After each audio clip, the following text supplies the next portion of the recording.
Okay, the next lecture is on carbohydrates, lipids, and nucleic acids. And we're going to start by talking about carbohydrates, so carbon, hydrogen, and oxygen linked together. So if we have one monomer of a carbohydrate, it's referred to as a monosaccharide or a simple sugar. Mono meaning one, saccharide meaning sugar. If we have two of them, we call it a disaccharide, so two sugars.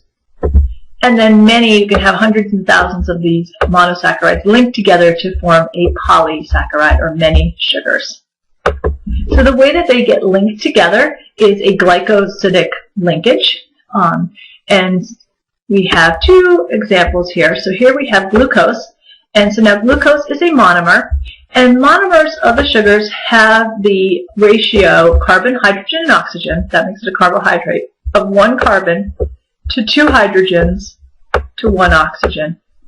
So in glucose, if I were to count up the carbons, and you'll learn in class how we do this, but if each point is a carbon, so here's carbon 1, 2, 3, 4, 5, and the sixth one sits above the chain here. So if there are 6 carbons, that means there are 12 hydrogens, and there would be 6 oxygens. And here's fructose, and if I were to count up the carbons, hydrogens, and oxygens, I will find the same ratio here, C6H12O6. So to link these two together, we form a covalent bond, and we call that a glycosidic linkage. So again, we're removing water, and they're showing you the OH group and the hydrogen group, and we're getting sucrose, which is table sugar. So that's a disaccharide. It's made up of glucose and fructose. And the polysaccharides are giant polymers. All these macromolecules are very large molecules. There are 3 that you should be familiar with. Starch is how plants store their glucose.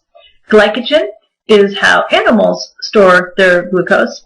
And then finally, cellulose is used for structural components in plants. We cannot digest cellulose. No animals can digest cellulose. And where's my little mark, my thing? So there we go. And so here we have this long chain, and this is cellulose, and it's going to have a different shape than if we see starch or glycogen. And the differences in here also has to do with branching. We didn't see branching in proteins, but we do see branching in carbohydrates. Okay, the next group are lipids, and lipids are nonpolar. So these are going to be not going to interact with water. They're going to be hydrophobic. They have a tendency to cluster together, and there can be some weak van der Waals forces, again, those temporary dipoles that will hold them together. They're not really these monomers linked together to form polymers like we see with the carbohydrates and the proteins, and we'll see in the nucleic acids. So the function of your lipids, first of all, is how we store energy. So fats and oils store energy. It's more long-term storage. Your carbohydrates are used for immediate energy, and your fats and oils are more for storage. We see them in phospholipids, and those are found in cell membranes. We'll look at that.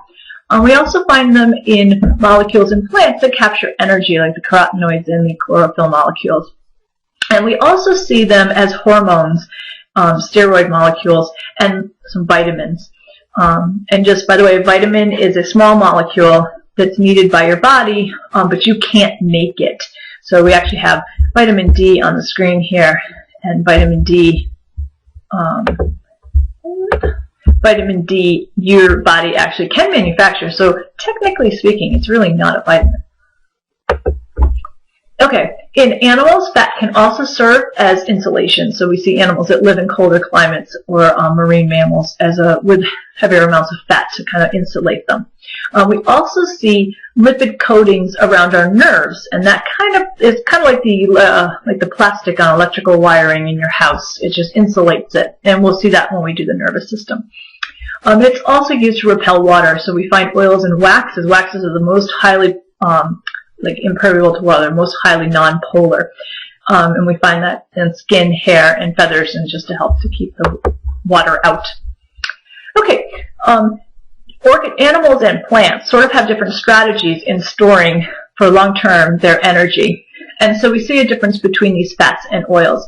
So these are triglycerides, and here's where we're going to start to see a little bit of the monomer to polymer. Okay, so here we have 3 fatty acid molecules, and it's a fatty acid because it's this long hydrocarbon chain, and at the top up here we see a polar carboxyl group, and that's the acid component of it. So this part right here will interact with another polar molecule. In this case, actually, we're forming a in this case, we're actually going to be forming a covalent bond or an ester linkage. So that's our third type of covalent bond in organic molecules that we need to know. So this is a glycerol. It is not a lipid. It's an alcohol. And so again, we're going to have the same thing going on here, dehydration synthesis. So this molecule has 3 OH groups, and so 1, 2, 3, and each one of those can undergo an ester linkage and form a triglyceride. And so here we have our triglyceride. And I think the next slide. So in animals, the triglycerides form in a different way than in plants. In plants, we have what are considered unsaturated fatty acids, and in animals, we find saturated. When we're talking about this saturation, what we're talking about is how many hydrogens the molecule has. So in an animal, we call it saturated because this carbon chain is saturated with hydrogens. I couldn't add any more hydrogens to this chain. If I compare that to an oil, I find unsaturated. So some of the hydrogens are not there, and that causes double bonds to form between the carbons, because remember, carbon's going to want to have 4 covalent bonds. And then what those double bonds do is they kind of kink the chain. And so instead of the chain being straight like we see in the animal fat, and here they can all line up nice and be compact together, we find these kinks, and then therefore they cannot be as compact. So oils tend to be a liquid at room temperature, and fats tend to be a solid at room temperature. And really, it just goes back to the fact that animals have to carry their fat around with them. Plants can afford to be a little less compact in their storage because they don't move around as much. Okay, another type of lipid is a phospholipid. And so here we have a glycerol molecule. And so if we kind of compare this to our fatty acids that our triglycerides that we were just looking at, here's our glycerol. And so we have 1 fatty acid chain, 2 fatty acid chains, and that third OH group actually will interact with a phosphate group. And this gives us a polar end here. So phospholipids have a positive or have a polar end and a non-polar end. And this is going to be important in the formation of a cell membrane. Okay, so what happens with these molecule, because it has this positive and this this positively charged head and then these hydrophobic tails, is it forms a bilayer, almost like a lipid sandwich. And so we end up with these charged particles on the outside where the cell would be in contact with the fluid environment it's surrounded in, which would be mostly water. And then the inside would be the cytosol of the cell, which is mostly water. And so we have these hydrophobic tails kind of sandwiched together in the middle of the structure. So it's called a bilipid layer. Okay, the last group are the nucleic acids. And nucleic acids are going to kind of hold your genetic information, transmit it from one generation to the next, or use that genetic information. That's our kind of our blueprint. And so we have 2 different polymers. We have DNA and RNA. So deoxyribonucleic acid and ribonucleic acid. I think the next slide I'll show you the difference there. And they are made up of nucleotides. And the nucleotides are made up of 3 components: a sugar, a phosphate group, and a nitrogen base. So here we have the ribose sugar, and let's go get my little highlighter or something going on here. So we have our sugar, which could be ribose or deoxyribose, and then we have a phosphate group added to that, and so here we have our phosphate group. And then finally we also have one of 4 bases. And so there's in DNA, cytosine, thymine, adenine, guanine, and in RNA we find cytosine, urine, adenine, and guanine. So if we compare the sugar in DNA and RNA, and you don't have to memorize this, but the real difference is just that the DNA is deoxyribose. It's missing this group right here. Oops. It's missing this OH group right here, this hydroxyl group. So that's really the difference in the sugar between the two types of nucleic acids. Okay, the backbone of both DNA and RNA is a chain of sugar, phosphate, sugar, phosphate, sugar, phosphate. And those are held together by our last linkage that we need to know, and that's the phosphodiester linkage. So we have here a ribose, and it's going to be connected to the phosphate group.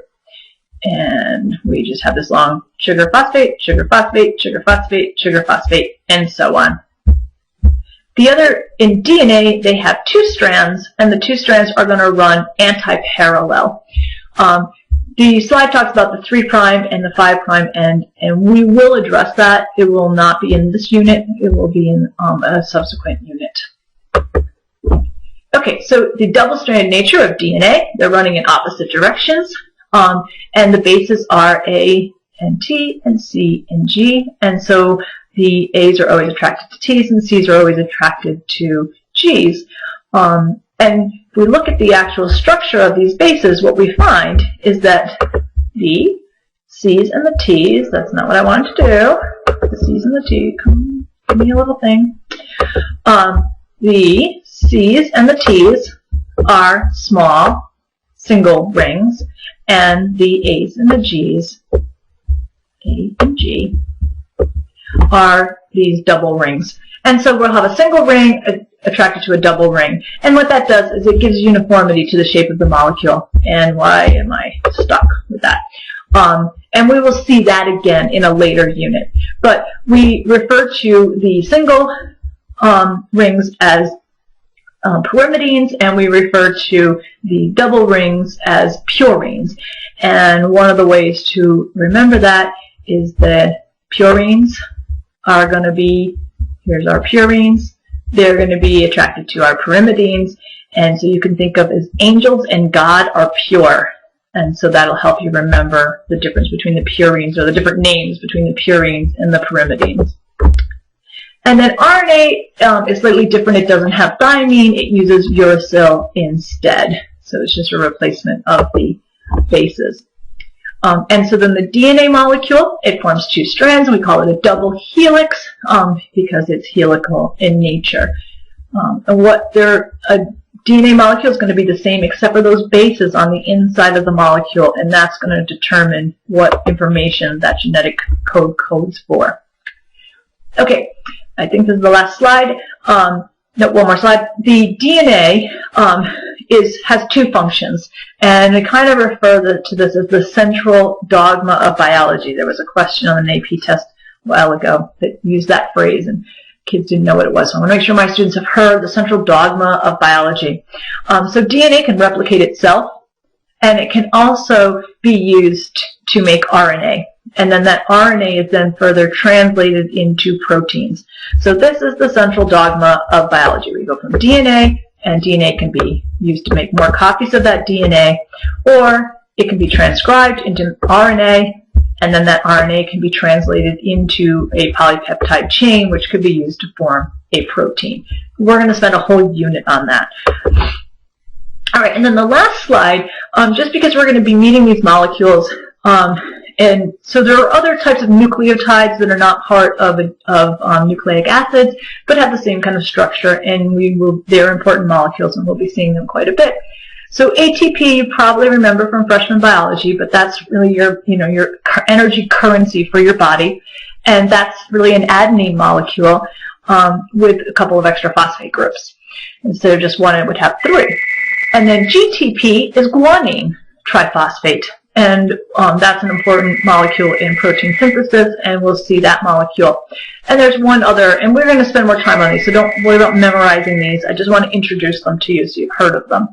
The last one is cyclic AMP, and that's important in signal transduction pathways, and we will see that later in the year. So you've heard of them anyways at this point. Don't worry about memorizing them. Okay, that's the end of this lecture, and I hope it helped.